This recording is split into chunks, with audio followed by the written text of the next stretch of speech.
follow the guide steps of the Messenger of Allah sallallahu alaihi wasallam. So the Amir of the Ra'iyah, Muhammad bin al-Saud rahmatullahi alayhi, was convinced, and then he went and helped him, Muhammad ibn Abdul Wahhab rahmatullahi alayhi.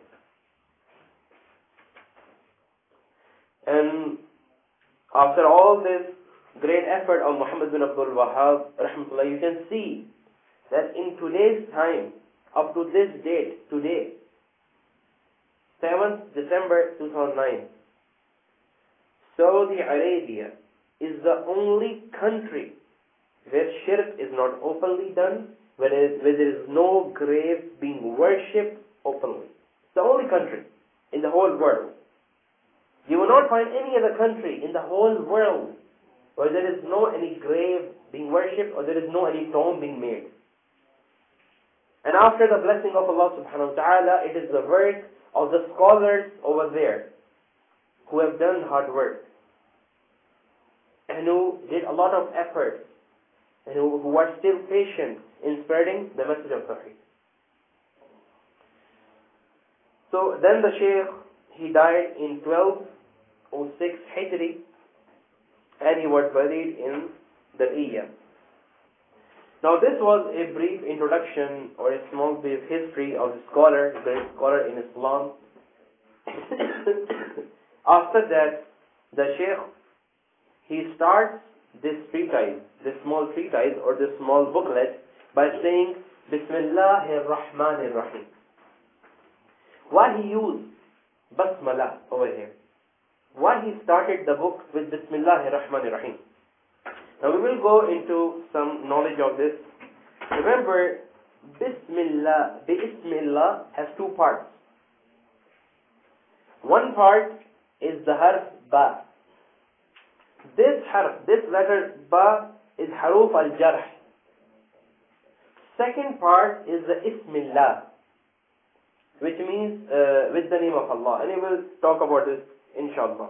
So what is the message being given in Ba, Bismillah, and Ar-Rahman Ar-Rahim? What is the message that is given Islamically? Because many of us, we do read Bismillah Ar-Rahman Ar-Rahim, and we say in the name of Allah, the Beneficent, the Most Merciful. But what is the message in this? And what is the lesson that a Muslim must learn from the Bismillah Ar-Rahman Ar-Rahim? The harf Ba is said because of two reasons over here. Reason number one, Ba is al-harf al-isti'ana. It is the harf, is a letter to seek the help of Allah subhanahu wa ta'ala. And second, to seek the barakah, to seek the blessing from Allah subhanahu wa ta'ala. These are the two reasons why Bismillah started with the harf Ba. Now, Ismillah, it means, it is al-harf al-umum. You can say it is for the am, it is in general. Ismillah, the name of Allah. Because the word, the name Allah is general. What do I mean by this? It means that this name Allah has all the names and attributes in it. And I will clarify this with the example that when you say Allah is Ar-Rahman, you mean He is the most merciful, but Ar-Rahman does not mean He is Al-Qadir. By this I do not mean that Allah is not Al-Qadir, na'udhu billah, summa na'udhu billah, but I mean that Ar-Rahman does not have the same meaning as Al-Qadir. These are two different names. But when you say Allah, it means Al-Qadir, Al-Qawi, Ar-Rahman, Ar-Rahim. It has all the names in it. So that is why this word, this name is Al-Ism Al-Umum, is a general name. And when you say Ba-Ismillah, that you seek the help and you seek the blessing, Ismillah, meaning in all the blessed names of Allah subhanahu wa ta'ala.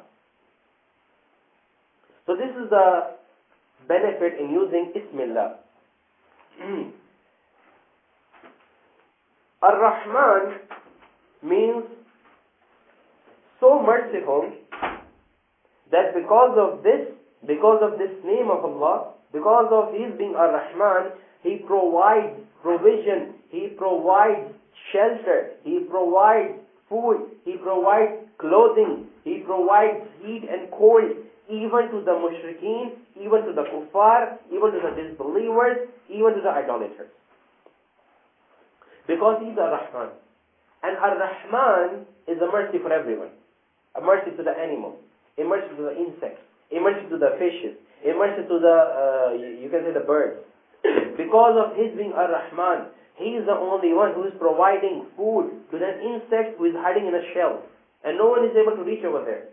But He is Ar-Rahman, that's why He's providing him.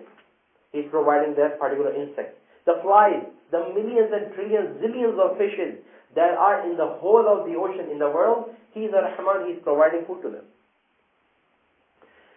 Ar-Rahim means mercy that reaches also. And Ar-Rahim is specific. Ar-Rahman is for everyone. Muslims, non-Muslims, animals, birds, insects. Ar-Rahim is specifically only for the believers, true believers who are following the true Tawheed. And remember, Ar-Rahim also has a second implication. If there is a doctor and he has the knowledge, but he does not look at the patient, he does not go to the hospital, and he's not working, so his knowledge is not useful. But the meaning of Ar-Rahim is that he is Ar-Rahman, and his Rahmah reaches also because he is Ar-Rahim. This is the second implication in this name, Ar-Rahim. So it means that his Rahmah is not that it does not reach, rather it reaches. And we can feel it around us, and we can see it around us. The food, the clothing, the air, the water, all of these are His Rahmah because He is Rahim. That's why it is reaching us. His blessing and His mercy is reaching us. Some of the ulama, they have a difference of opinion over here. They say that Bismillah ar-Rahman ar-Rahim. There is a fa'al missing over here. And they say that this fa'al should be completed by the action, mentioning the action. But this is a different story and I will not go into it. Al-Kareem means without limit. Remember the thing that blessing. What does the blessing mean? Where does this word come from? Barakah. The ulama of the language, they have said there are two root words for it. One is al-Buruk al-Jamal, that is sitting on the camel. And the second is the veil. The veil. They say, and I will come to this later, but just to give you a brief thing about it, Kareem is working. Then, Muhammad ibn Abdul Wahhab, rahmatullah alayh, he starts the book by saying, As'alullah al-Kareem. I ask Allah, the Kareem.